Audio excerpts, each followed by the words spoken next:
What's up, algebra students? This is chapter 11, section 1, measures of center and variation. That's right. I'm taking you way back in the good old times when we were learning about statistics.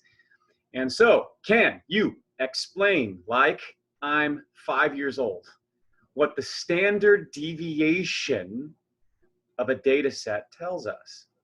So that's the goal. By the end of this lesson, you want to be able to explain, like somebody's 5, what the standard deviation of a data set tells us.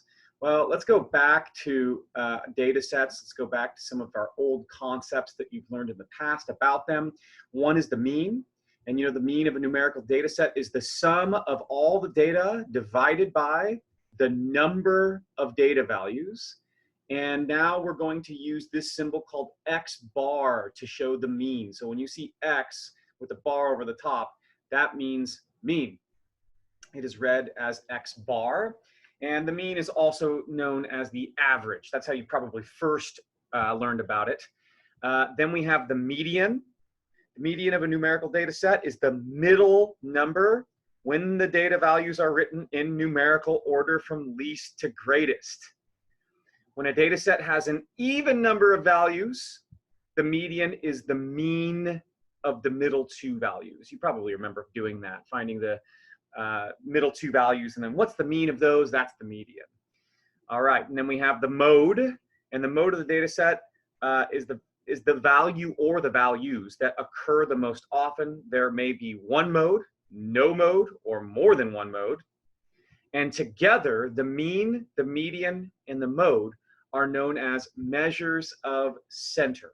So all three of these are measures of center. And I don't have enough space to really write this, but maybe I should write here, measures of center. And what that means is if you have a data set and you want one value to describe the entire data set, right? So you ask some statistical question, how many pets do you own, something like that, and you ask a bunch of people, you create a data set.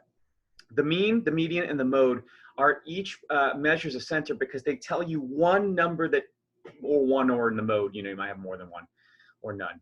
But they basically tell you one or just a couple numbers. What does this data set tell us? What does it say? And so the measures of center are that one number.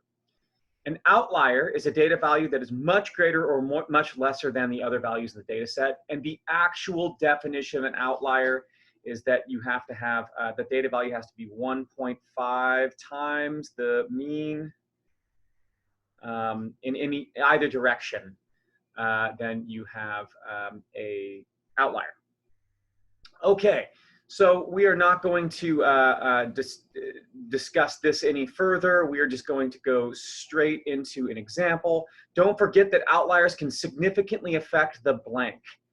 So outliers, what can they significantly affect?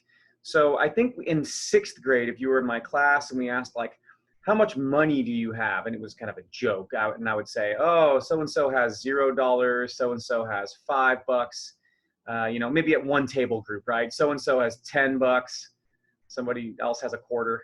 And then you go, okay, so what one number would describe this data set? You know, maybe, I don't know, $4 or something like that. Well, I said, what if then Bill Gates sat at your table and he has like $100 billion? Would that be an outlier? Well, yes. And which of the three measures of center, mean, median, or mode, would that affect the most? Well, it would affect the mean, because you'd add that 100 billion when you're finding the sum of the data, and it would make it seem like everybody was a billionaire at your table group, even though most of you were not. And in that case, you would use the median. So outliers can significantly affect the mean, and in the case that there are outliers, it's best to use the median.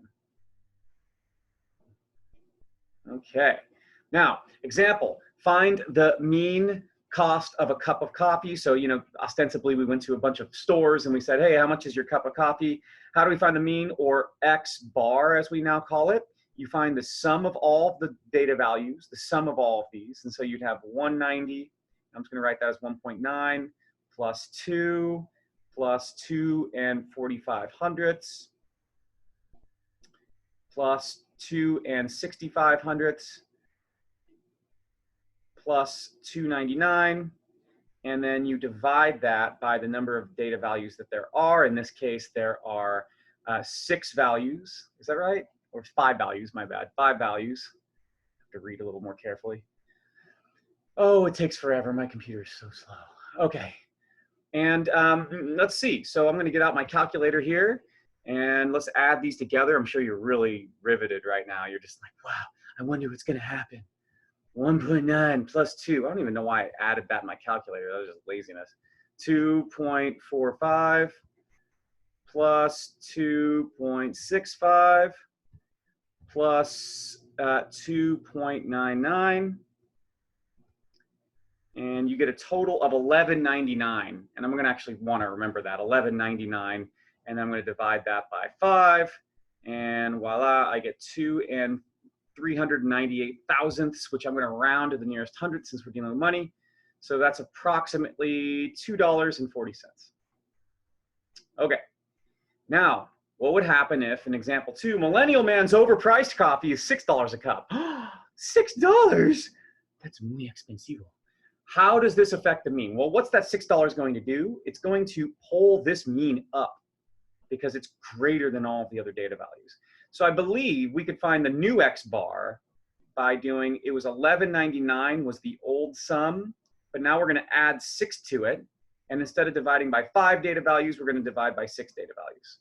So now I'm going to take my trusty calculator and I'm going to, whoa, this is not working. Oh my gosh, I cannot move it. There we go. So I'm going to take $11.99. $11.99, that's so cheap. Plus 6, that equals $17.99. Why did I add that in the calculator? All right, this is supreme laziness. Okay, about $3, isn't it? So that $6 cup of coffee made it seem like the average price was way more, right? 60 cents more, from $2.40 to $3. So now we can show that that outlier is going to affect that mean. What about the median though? The median of the original data set, well, the middle value, these are already least to greatest. The middle value is 245. With 6 added to this data set, the median would be in between 245 and 265. And if you find the mean of these two numbers, it'd be 255. And so as you can see, the median just did not change very much. And that's why the median is the better measure of center in the case that you have outliers. All right, everybody, that's the end of part 1. I will see you in a second for part 2.